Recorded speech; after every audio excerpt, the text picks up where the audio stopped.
Welcome Galaxy Scholars on the another video lecture of chapter 8 cell structure and function. So दो video lecture में हमने कुछ introduction study कर लिए हैं सेल के बारे में. आज हम सेल के जो मेन कंपोनेंट हैं उसकी स्टार्टिंग करने जा रहे हैं. सो फर्स्ट ऑफ ऑल आपको ये पता है कि एक बिल्डिंग ब्लॉक्स जो होता है एक ऑर्गेनिज्म का किसका होता है, सेल का होता है. यानी कि एक लिविंग थिंग्स है उसके अंदर क्या होता है, मेजर यूनिट पार्ट कौन सा होता है, आपके सेल होते हैं. अब जैसे सेल इकट्ठा होते हैं सिमिलर टाइप के तो क्या बनाते हैं, टिश्यू बनाते हैं. ओके, ये आपको याद रखना है. जैसे सेल एक तरीके से इनगल्फ होंगे तो एक जगह क्या बनाएंगे, टिश्यू बनाएंगे. ठीक है, अब टिश्यू मिलके क्या बनाएंगे, एक ऑर्गेन बनाते हैं.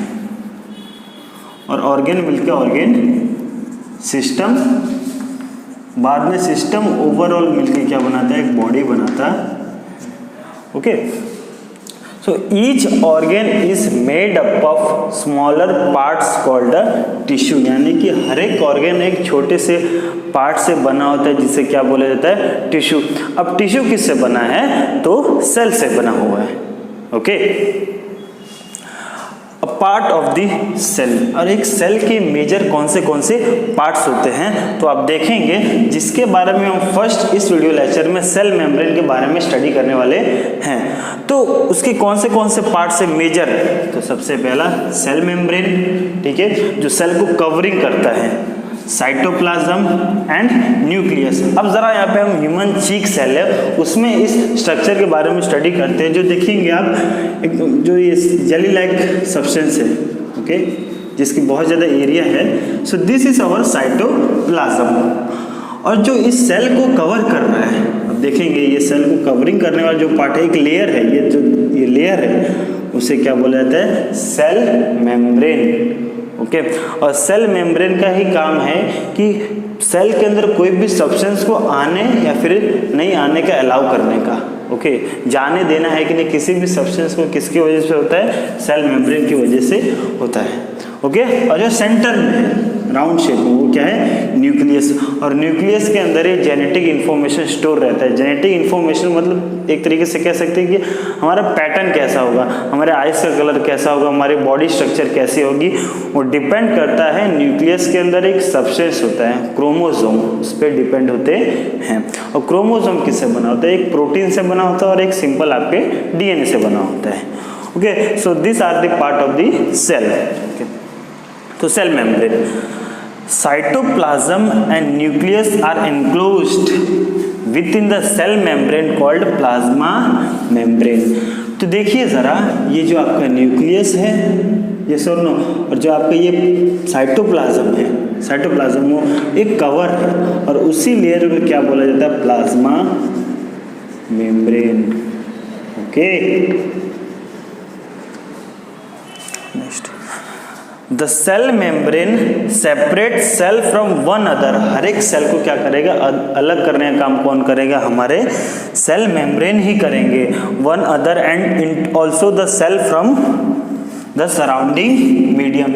जो बाहर के मीडियम से अलग करने का काम भी यहाँ पे कौन करेगा, हमारे सेल मेम्ब्रेन ही करेंगे. ये आउटर सराउंडिंग है, ये आपका सेल है. ठीक है, मेजर पार्ट आपकी. तो इन सेल को अलग करने वाला जो सब्सटेंस है, जो एक लेयर है, वो क्या है, आपके सेल मेम्ब्रेन ही है. ठीक है, तो यानी सराउंडिंग से अलग करने का काम कौन कर रहा है, आपके plasma membrane. The plasma membrane is porous, खोखला है अंदर से. यानी कि आप देखेंगे कि यहाँ से एक होल भी होते हैं. ठीक है, और होल में से ही किसी भी सब्सटेंस को पास होने दिया जाता है. ठीक है, सेल उसको पास होने देता है. एक तरीके से आप देखेंगे, इसको हम विजुलाइज करेंगे इस पार्ट को, तो आपको दिखाई देगा कि कुछ उसका ऐसा अपीयरेंस होता है. ओके, और यहाँ पे कुछ पोरस लाइक सब्सटेंस होंगे जो अलाउ करेंगे सब्सटेंस का पास होना, चाहे वाटर हो चाहे ग्लूकोज. और जो सेल में से बाहर भी निकलना है वो भी क्या होता है, इसी पोरस द्वारा बाहर जाता है. तो आपको ये याद रखना है कि सेल मेम्ब्रेन पोरस है. Okay, and allow the movement of substance और a material both inward and outward. यानी कि सेल के अंदर से कोई सब्सटेंस बाहर भी जा सकता है और कोई सब्सटेंस अंदर भी आ सकते हैं.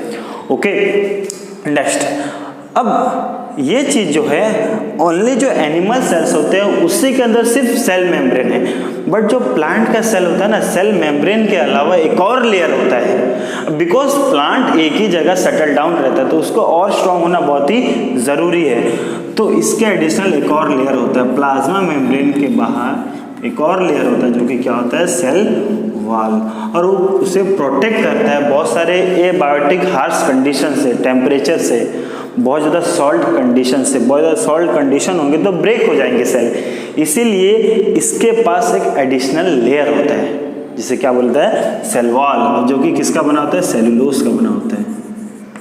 ओके, जिसके बारे में आप डिटेल में 9th में पढ़ेंगे।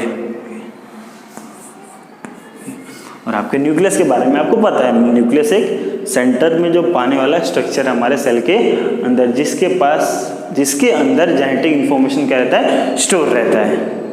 ओके, सो आज के लिए इतना ही। Thank you.